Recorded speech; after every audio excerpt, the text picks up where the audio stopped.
Ngerah ke atas nek mburi kita dodo wangel bis lah pengen dijangan are. Oke, iki wis kena ya wis lanjut tak cepakne bumbune ngene iki pengen tak masak pedes ngono lho. Engko terus dilawi peyek teri. Nah, terus bumbune digoreng, bar ngono langsung diulek.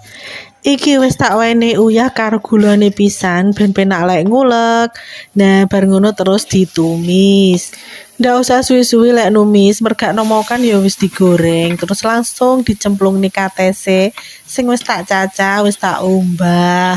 Terus lanjut disoki banyu, iki sembarang. Oke kene, sedengan yo kene. Nah, lek wis banyune umup terus diwenehi bubuk santen instan. Mergo iki mau aku jen rasa-rasa arepe marut kambil gawe santen. Oke, terus dicek rasa, kasinin opo ora, bar kuwi jangan iki wis mateng disisihne dhisik, terus lanjut goreng peyek terine. Peyek terine iki mau tepunge ya tuku dadi ngono kae lho, guys. Wis dibumboni pisan, tapi ya sik tak tambah uyah karo gulane tak rasane dhisik. Terus lanjut goreng tahu. Taram, wis dadi guys, jangan kates lek golek komburitan, terus lawe enek peyek teri, terus tak tambahi tahu bareng.